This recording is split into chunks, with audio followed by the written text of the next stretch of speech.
Hi, guys. Welcome back to Sports with Mono and Mono. I'm Jim, and my brother Steve is watching with us. I wish he was sitting next to me doing the show together. But I always have to start off the show with just undying thanks to all the people that check in and call and how's Steve doing and so forth. And it's just been an amazing thing. And he's making progress, and that's all we can hope for at this point, right? That every day becomes a better day, and we look forward to him coming to go and see St. Joe's football in the fall and so forth. And um, but thank you again, everybody, and you guys know who you are, from the Walshes to the Miriams to everybody else in the St. Joe's community. Been thinking about him, and I miss you, brother. I miss you a lot. So it's the 28th day of May, and it's beautiful weather here in New Jersey. Absolutely spectacular weather. Um, and there's a lot of stuff to talk about, but we're going to start off with our monologue, of course, which is sponsored by Coriano Trucking of Summerhill, New York. And, loyal listener from day one, another member of the St. Joe's community that's a dear friend of mine and dear friend of Steven. So thank you, guy. So our monologue this week, it would be an injustice to bring up anything other than it's Memorial Day. And Memorial Day it's really something special. I mean, and it's because we're going to be able to watch baseball games and basketball games and hockey games is because of the sacrifices that the soldiers made throughout time, from day one till still going on, right? These people fighting for our democracy and our right to live a free life. And when I think of Memorial Day, and I've always been just a historian by nature, and seeing some of the stories of these guys, and you know it's specifically for those who gave the ultimate sacrifice. But in fact, it should be for all of the soldiers, because not all of them died. Some of them came back with injuries. And when I think of the movie The Best Years of Our Life, which is one of the greatest post war movies about exactly what happened to these guys, and one guy came back and he lost both hands in World War II. And he played the same character in the movie. And it's an amazing movie. And but war is not a movie. And these people, um, every veteran ceremony, and I'll go to one tomorrow, you see less and less of those World War II guys, and it's just heartbreaking to see. But we think of them as well. And I remember I had a dear friend of mine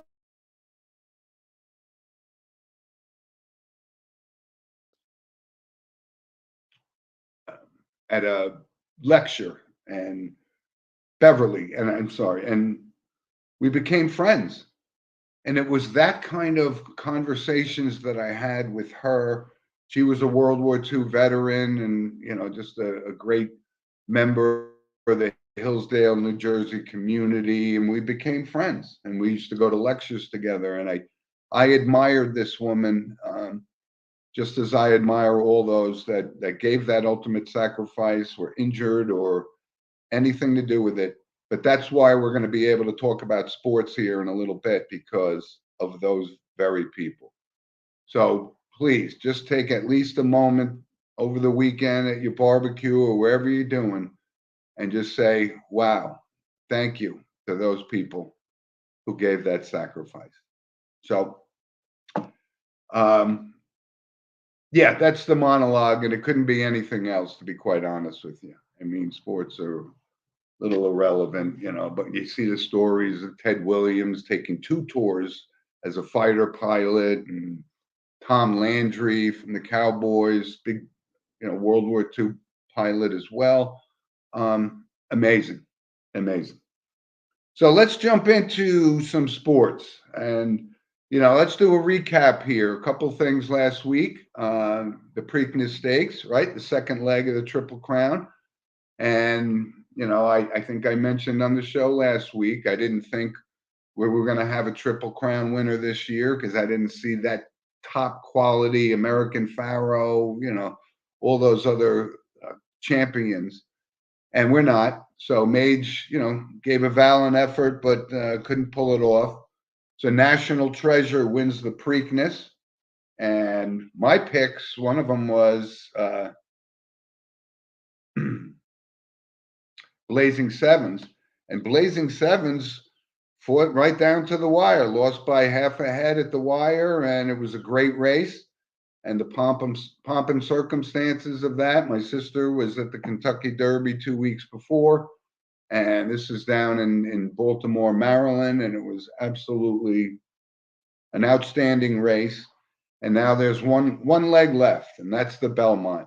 And when I talk about horse racing, this is the toughest race, and that's why we have so few Triple Crown winners. This is a mile and a half. It's a long, long race.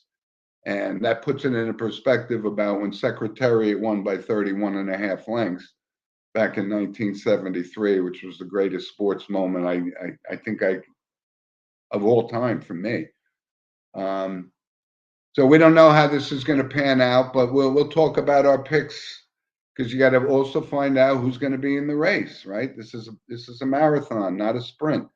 And that's what separates, the average horses from the class horses and the class horses to the ultimate champions like Secretariat, which is the barometer for everything. So we'll talk about the race. It's 2 weeks away, but it was a great race, and we're not going to have a Triple Crown winner. So also, let's start off with a recap of the PGA Championship last weekend at Oak Hill in Rochester. Spectacular venue, but the first couple of days was cold and rainy. It was terrible weather, but it turned out to be nice for the final round.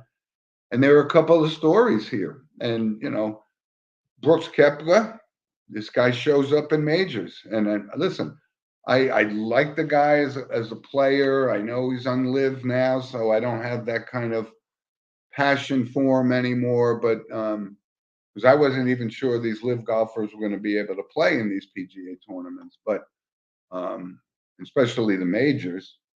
But the guy, you got to give him credit. I mean, he went out there and he took it, right? Nobody faltered. He took it, and that's a kind of a wire to wire type story. Like the guy shows up in big tournaments, wins his fifth major, and that was a good story. But the biggest story, obviously, was Michael Block, this PGA professional from Mission Viejo, California. And you always know, right? There's always the amateurs, and somebody has a couple of good rounds in the first 2 rounds of the tournament, and then the pressure is so intense that they always seem to falter. But this guy, Michael Block, what a story. I mean, what an absolutely great story that he was playing with the final groupings on Sunday, playing with Rory McIlroy, and the guy came just basically out of nowhere. This was a true Cinderella story in golf, and it was really captivating. And he obviously didn't win it, but he stood up there and he played golf on a level that he teaches. Charges $150 an hour to learn the game of golf, but apparently this guy knows his golf. So he had the moment of his career, maybe his 15 minutes of fame. We never know.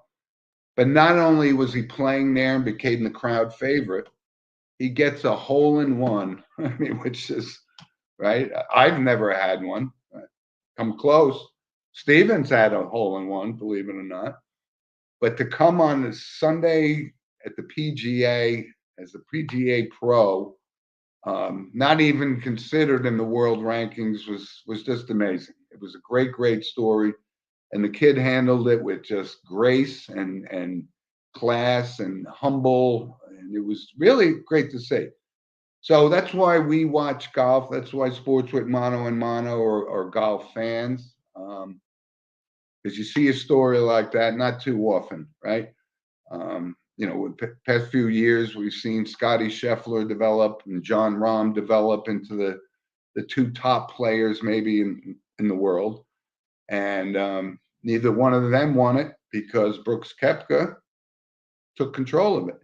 But Michael Block was there with them from right to the end. And I tip my hat to you, Michael. It was great to see, great for golf, great for just, conversation piece going forward. And it was awesome. One other thing today, it's the Indianapolis 500. And when Steve and I were growing up, we watched the Indianapolis 500 religiously. And, I was looking at the lineup today. I really don't know, the racers that drive these cars anymore. That it's not the NASCAR type guys, couple of guys in there once in a while. But I think when I went through the list of starters, you see the name Marco Andretti, which, right, somehow either grandson, nephew, whatever, of Mario Andretti, which is always the name synonymous with when you drive and then somebody goes, who are you, Mario Andretti? Driving around. So he's there, and another fella, Graham Rahal, right? And Graham Rahal, I guess, would be the grandson or nephew of Bobby Rahal. I think two-time Indy 500. I'm going to have it on in the background, but I just don't know enough about it like we used to when we watched, who was it? Gordon Johncock not only won one, I think he won two Indianapolis 500. So it's a great race. 300,000 people attend this thing. So I don't know. I don't know how you see anything, but it's kind of one of those novelty things you'd like to say, hey, I went and saw the Indianapolis 500. It was pretty cool. I bet it is. So I think who's my pick?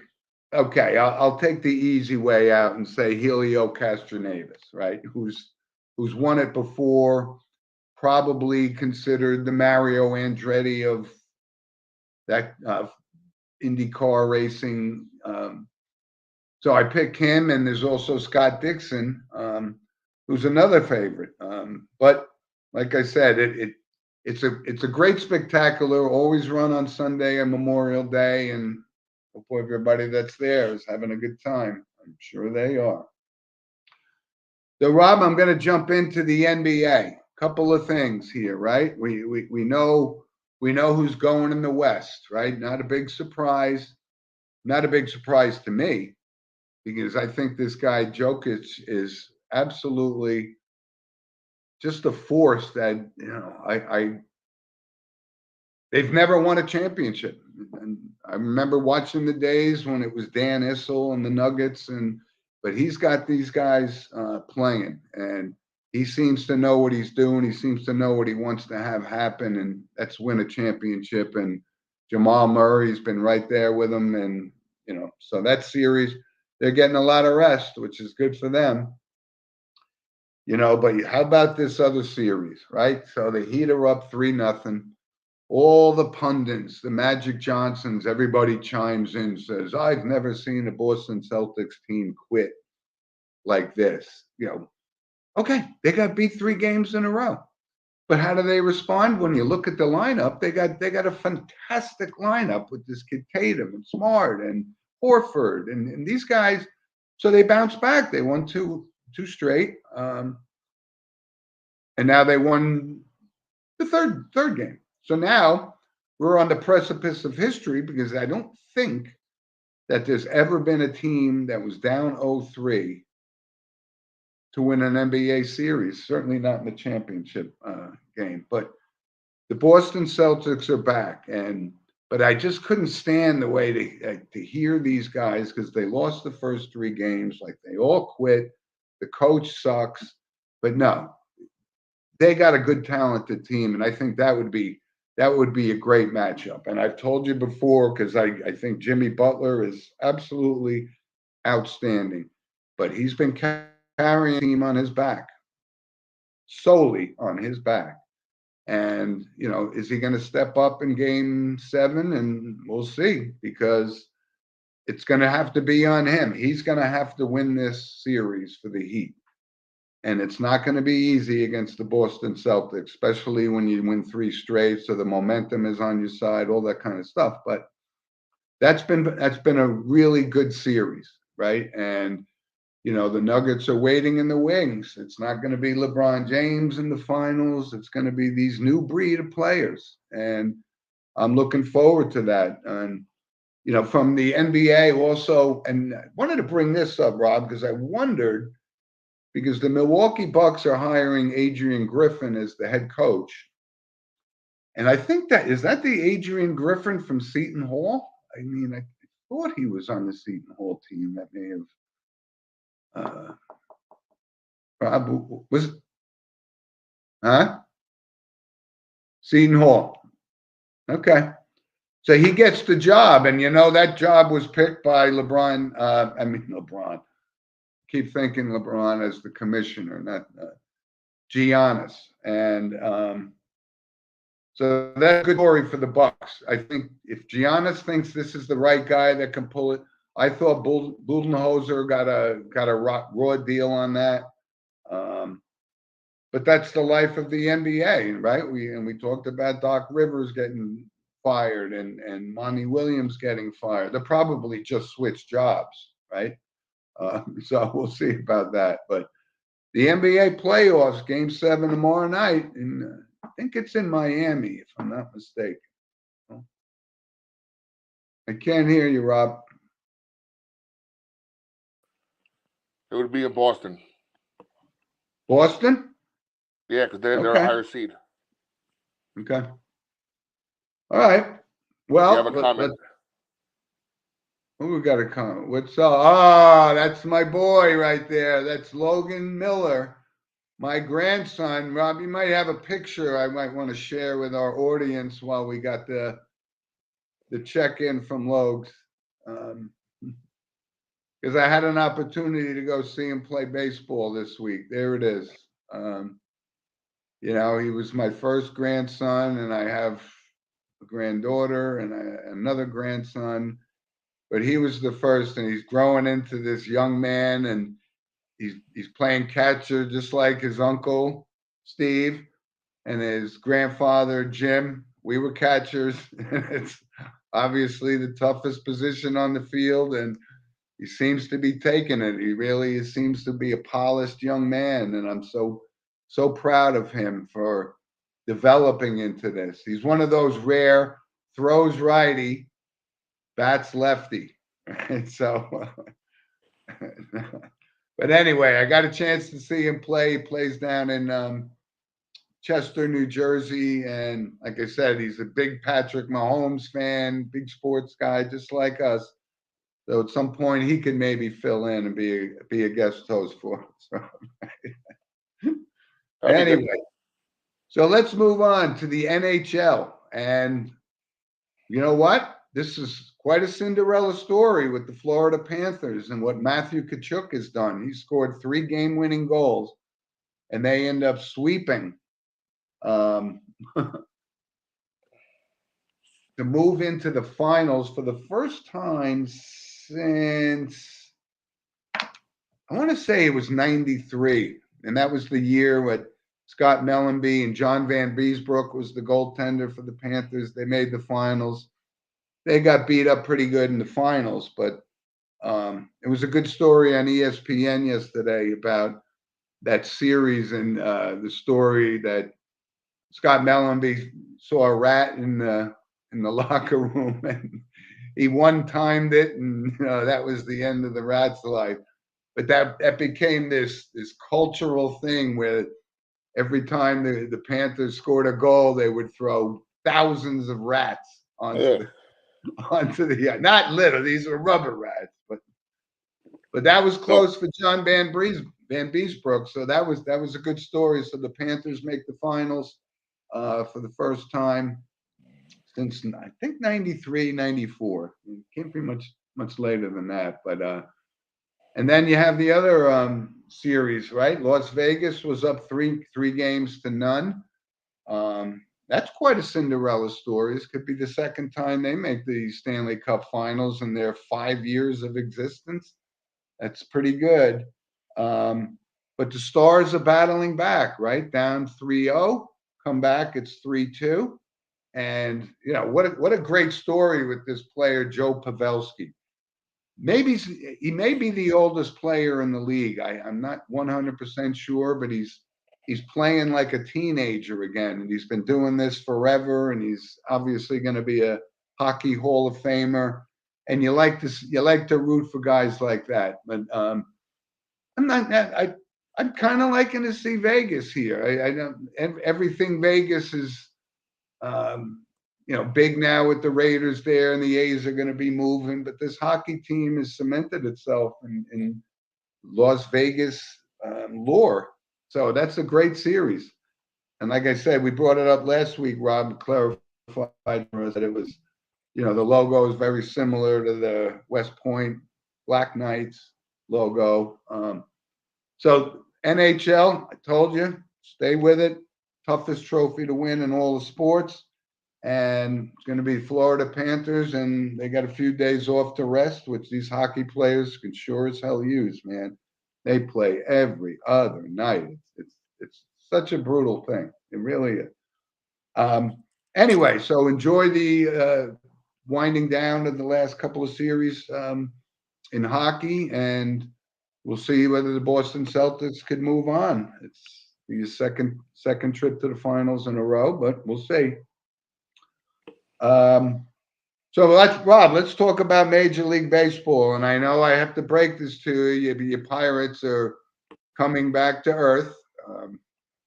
I guess they're regretting giving that manager the extension when they were, 21-11 or something. Now they're 500, maybe below 500. That's all right. No, I get it. It was a good story in the beginning, but Cinderella doesn't get to wear the slippers for the whole prom, I guess, so. But how about the Mets and the Yankees? Let's talk about the Mets. So their 40-year-old aces are starting to come to work. They're starting to pitch pretty well. But the Mets, they reel off 5, and then they lose 3 out of 4, or they get swept by the Cubs, and that kind of thing. That's the inconsistency here. You look around the diamond, you have Alvarez, who, could potentially be a great player, but he's young. Alonso's having a fantastic year. But there's still those unknowns. The Marte's not delivering like he did, and Canna's not delivering like they did. And this whole Gary Sanchez fiasco, which was an absolute joke. I think they sent him packing already. I don't know. He might have gotten one at bat, right? He made $1.5 million too. Yeah. For 6 at bats or something. God, he must be Steve Cohen's nephew or something. I don't know. I can't figure that. I know $1.5 million isn't nothing to that guy, but wow. I'd like to get one at bat in the major leagues and make it $1.5 million. And the Yankees, same kind of situation. Aaron Judge is tearing it up, right? Missed a little bit of a time, but as soon as he came back from that injury, he's been killing it. So he's carrying that team, right? These other guys, man, I meant to bring this up last week, and I'm a big DJ LeMahieu fan. I've admired him. I always thought it was the right situation, bring him back. But something doesn't seem right with him. He had a good game yesterday, but he's not that 100% clutch guy that you want up there. And I think he's hurt, and he's fighting through it, but he's just not that same player that you fear. I mean, you having Rizzo having a great year, and even Bader's having a good year. And the catchers are the catchers. They don't ask them really to hit, right?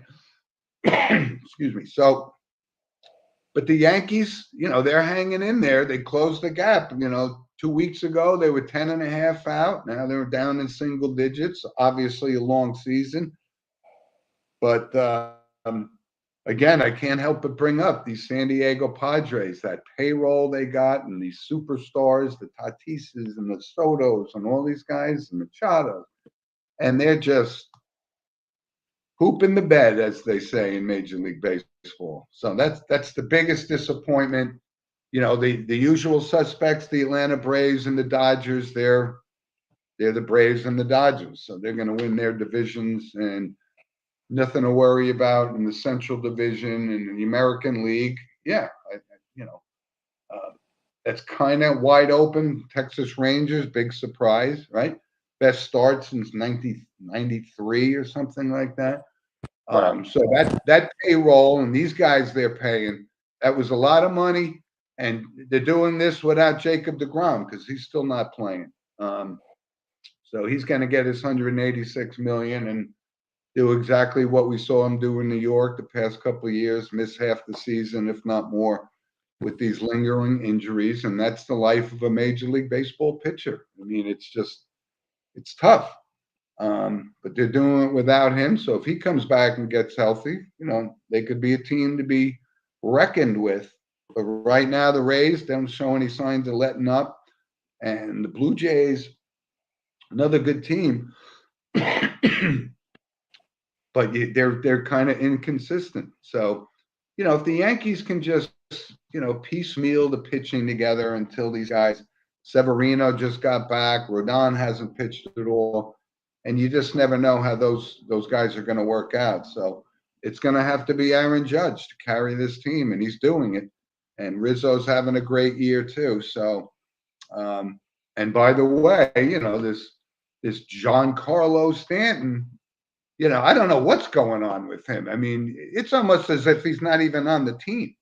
Like, you know, how do you pull a hamstring when you play? You stand up to bat 4 times a game. You never have to run. You never have to steal a base. Every now and then you play the outfield, and I just don't know why this guy doesn't want to be on the field.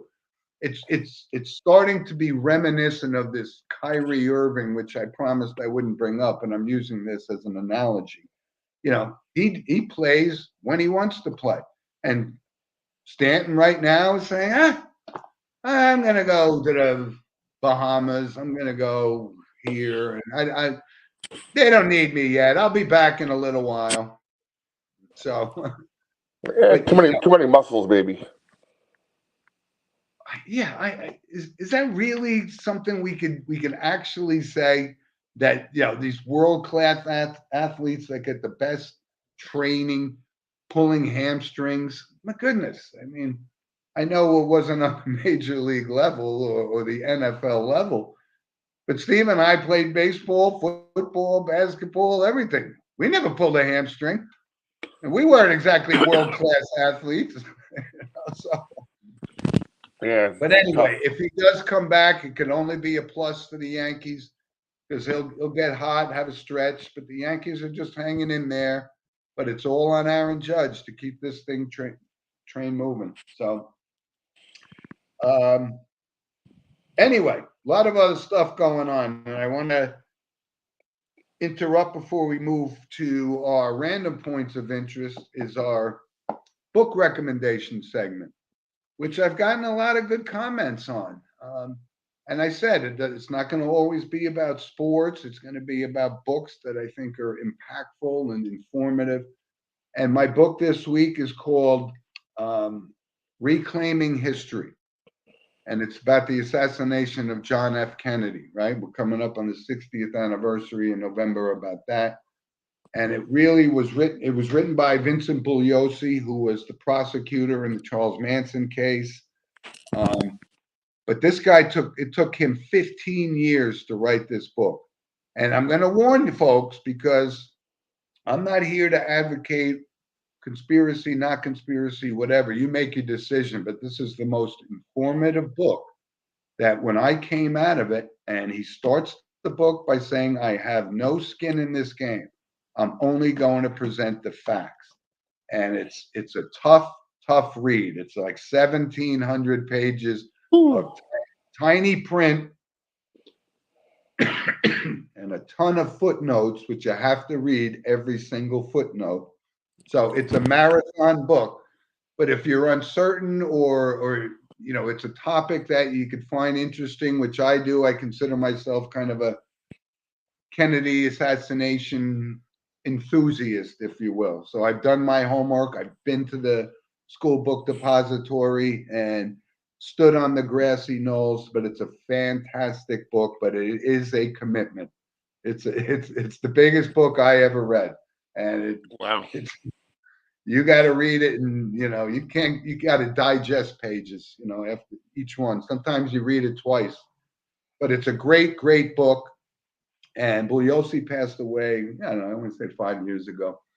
But I always admired him for putting that animal Manson in jail for life. And it was an executor. And awesome, awesome book, Reclaiming History by Vincent Bugliosi. So, Rob, let's move on to our random points of interest, which, of course, is sponsored by Lynch Toyota.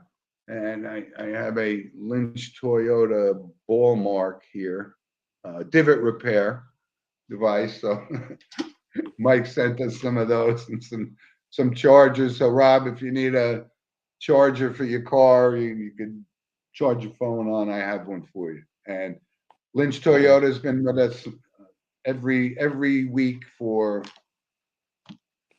since the start of the show, and I can't thank them enough.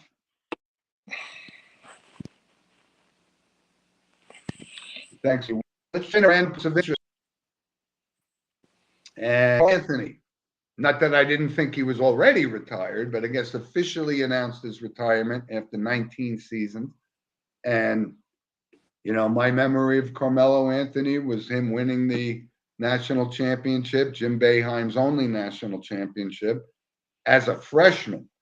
But this guy, from an all-time perspective, was one of the purest shooters I can recall. I mean, this kid was a great shooter. And he had a good career with #1 pick and played for, ironically, right, the Denver Nuggets for many years. But he's one of those guys that didn't have, never won a championship in the NBA. And he's of the all-time leading scorers. This was an interesting tidbit. Never won an NBA championship. You got to put guys like Dominique Wilkins, Vince Carter, Alex English, and Alex English was a very good scorer. The Denver Nuggets, as a matter of fact, played a couple other places, but when you put it into perspective, I was like, wow. I thought Vince Carter was on some of those Nets teams that made 2 NBA finals. He was. Right? He was, right? Yeah. So, but never got to carry that Larry O'Brien trophy. So, hey, great career, 19 years, made a ton of money. Retirement should be good for you, Mr. Anthony. Another thing, keep seeing these stories about, the Commanders were tampering with Andrew Luck. And, we hear the names Matt Ryan. He's going into the broadcast booth, but he's not retiring. And we know why, because if he says he's retiring, he wouldn't get paid. And Philip Rivers, like, people are going to sign these guys. I mean, isn't it time to just stop with these recycling of these former great players, right? Well, supposedly Andrew Luck, people have been asking about him. Yeah, but he said, "I'm done. I mean, I can't. I haven't played football in 5 years. What do you think I got left?" Philip Rivers, Philip Rivers never won anything. I mean, he put up big numbers, probably going to the Hall of Fame, but you need him on your team. I mean, enough is enough. I think there's enough young talent out there that time to stop these recycling of these guys. The one guy I keep thinking of is Andy Dalton. I mean, the guy year after year, he goes from team to team, but he's been hanging on. But at some point, if you haven't won something, don't you have to move on to these guys and give these younger kids? Andy Dalton's still winning though. I know, but we look and we see this past draft, right? There were 4 stud quarterbacks. This is the way you want to move forward. And yeah, okay, you could sit on the bench like Jordan Love did behind Aaron Rodgers for 3 seasons, and now he's going to take over. But it's time. It's time to give him the chance. The only caveat you could say is that yeah, you have all these old quarterbacks they want to keep recycling. Well, what about these quarterbacks in like the XFL or USFL who are at least are still playing ball and are in shape? AJ McCarron should be in a camp somewhere. Well, exactly. That just means there's enough young talent out there that we don't have to dig up Philip Rivers, for God's sakes. Well, especially now because the third quarterback's now allowable this season. So yeah, I don't know what that means. Does he dress, or does he dresses, but he's not part of the 53-man game roster. Yeah, I didn't know if it was he sat in the locker room with his uniform ready, and after the first guy goes down, he comes in. I didn't know if he was dressing or not. Anyway, so another thing, right, Rob? This guy Glenn Kuiper made that, obviously a mistake and a slip of the lip. He was the broadcaster for the Oakland A's, and cost him his job. I mean, you have to know where you are. You have to be careful with your words, and when you slip up, and it was an egregious error. And if it was really his intention, then absolutely.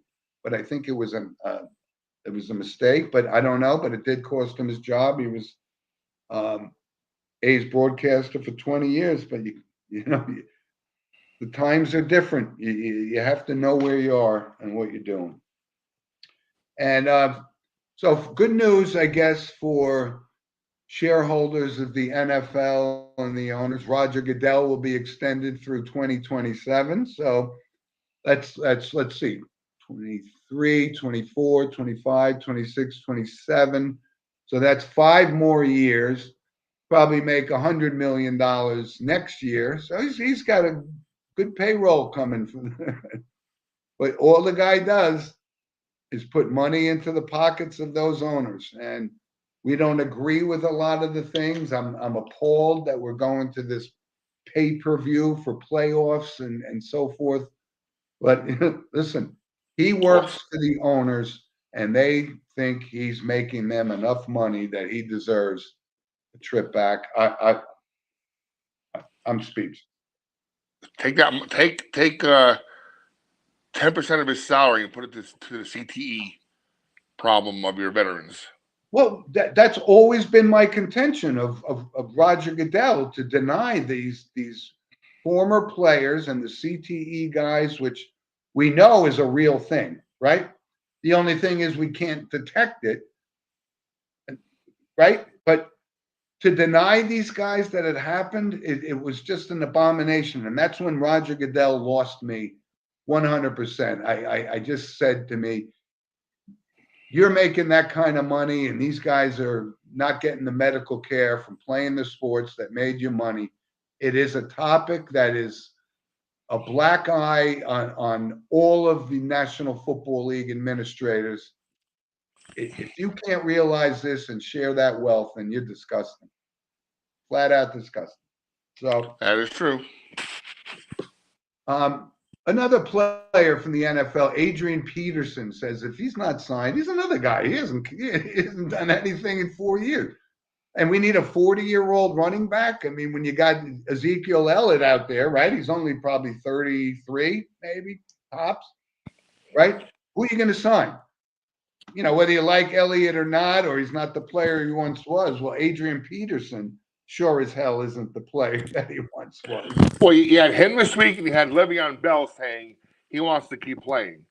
Now, if you had a choice between Adrian Peterson and Le'Veon Bell, I'm going Le'Veon Bell because he's about 5 years younger.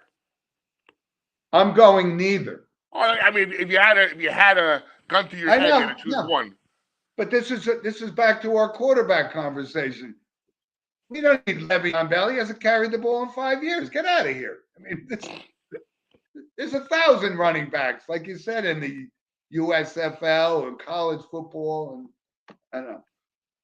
Speaking of college football, Rob, I sent you one other picture. I thought it would be interesting if you could post that before we move off the NFL.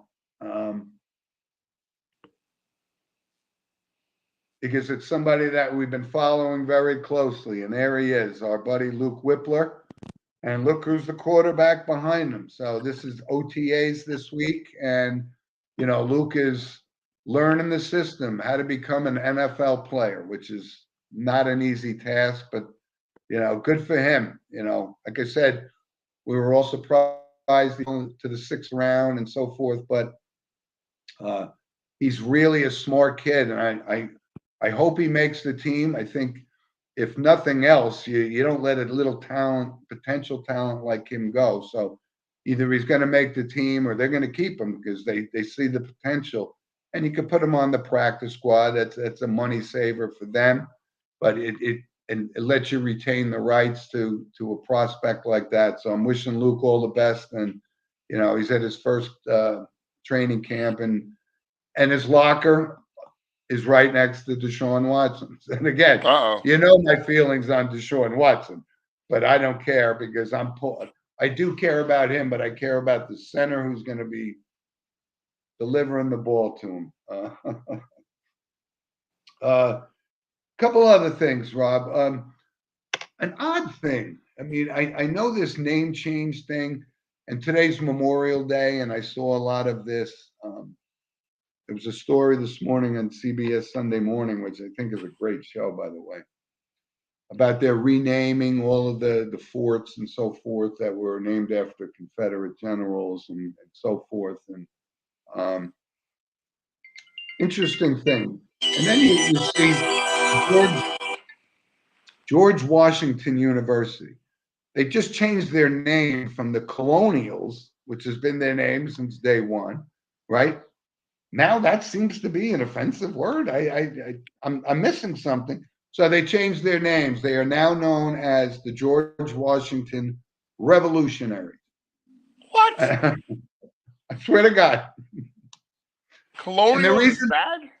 And the reason I bring this up because my nephew Brendan was also the pitching coach at GWU about 10 years ago. So I don't know what's going on anymore. Are the Revs for short? I mean, that's a long word to say. I know. Revolutionaries. It's happening. Not made up. And Rob, I was watching this morning. I saw this, and I don't think I've ever seen this. There was a minor league baseball guy, and I didn't have the volume on, but I saw the highlight. The kid hit like a 400-foot home run, and his bat broke in half. I mean, it's literally his bat split in half, and it went over 400 feet in the minor league. Wow. I don't know that I've ever seen it. I think it happened, but I don't recall who it was. But somebody did that once. It might have been McGuire or something, but this guy was as big as McGuire, so that's why.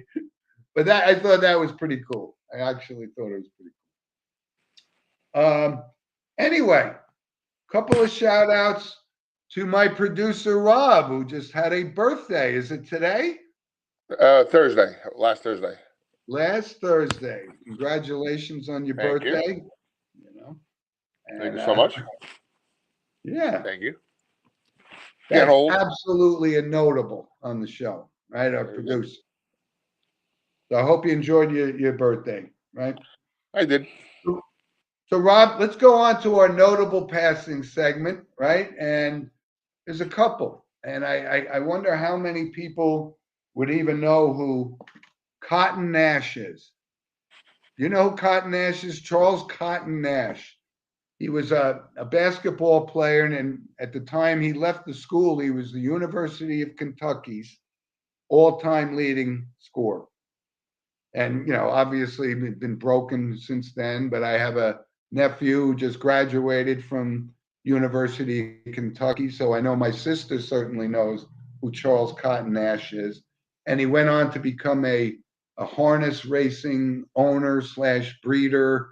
and trainer and so forth. He was 80 years old, but he played for Adolph Rupp, and he went on to play not only in the NBA, he also had a cup of coffee in Major League Baseball. So that was, I thought that was notable.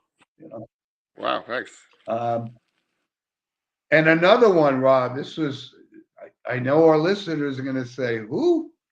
So I'm going to say the name and then I'll explain it. Fusachi Pegasus. Ring a bell? Right. He was the 2000 Kentucky Derby winning horse. Who was 20. What? Yeah, he was the Kentucky Derby winner in the year 2000. Passed away this week. So we don't all live forever. Horses don't. And I know what's going on at the Kentucky Derby with all that. But he was 26 years old, obviously 23 years today. Right? 3-year-old race. Fusachi Pegasus. And I remember it because I haven't missed the Kentucky Derby since I can remember. Anyway. How many offspring does he have? Huh? How many offspring does he have? Oh my God, he must have 1,000.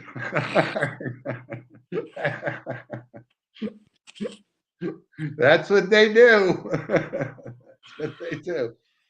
Hey, Rob, one notable passing from the world of entertainment, Tina Turner, 83.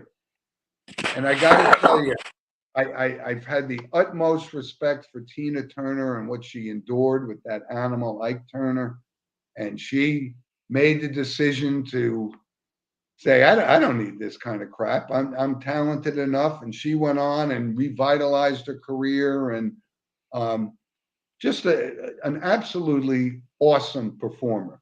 And Mick Jagger, you know, who doesn't comment on basically anything, said, I loved Tina Turner. And she was quite a musician and what a career she had. But, you know, give her credit for standing up and muscling through and saying, I could do this on my own. And she did it. And obviously she was a MTV star, right? When MTV came out, and that's when her career started to take off. And, you know, we knew she was in failing health, lived in Switzerland, but I admired her. A lot of tributes I watched, even one this morning. She was just, you know, that's show business and that's perseverance, and she pulled it off. And I'm absolutely a notable passing worth mentioning. So, Rob, listen, like I said, I wish you a happy birthday, and I wish everybody, you know, a happy holiday weekend. But just please don't forget what that holiday is all about, and because it's why we're able to do what we do. And please send us an email. I'd love to hear your thoughts with your book recommendations and so forth. And there was one thing I forgot to mention because Jim Walsh, who's a loyal listener from Long Island, said, hey, how about a segment on some of the games that we used to play as kids? And my first game, like whether it be Monopoly or whatever, but Steve and I and my brothers played Stratomatic. Do you remember Stratomatic, Rob? What was that? It was a baseball game. And, you know, you roll the dice and, you know, you get a card of each player and the columns. The roll of the dice dictates whether it was a hit and so forth. But we did literally, my brother Christopher was the so-called commissioner of our Stratomatic league, but it was a great novelty game. I know maybe you're a little bit too young to know, but we played so many. We had our neighbor down the street whose father was in some copying business or whatever. He made us stacks and stacks of score sheets for each game. And if we had those today, we would be dying. Sounds to me like Dungeons and Dragons for the cool kids. Yeah, but this was big time. And you could send away for teams, but the best team, your best chance of winning in Stratomatic was if you had the 27 Yankees. Oh, right? Almost everything Babe Ruth and Lou Gehrig did. When you roll the dice, it's a double, it's a homer, it's a grand slam. It's great. But Jim, thanks for that recommendation. And I know you remember, Jim, Stratomatic. But it was made of like a little cardboard baseball table, baseball field, and you roll the dice, and the field was like worn out. You could see just from the roll of the dice. That's how many games we played. I thought it was great. So, folks, please send us an email at sportswithmano@gmail.com.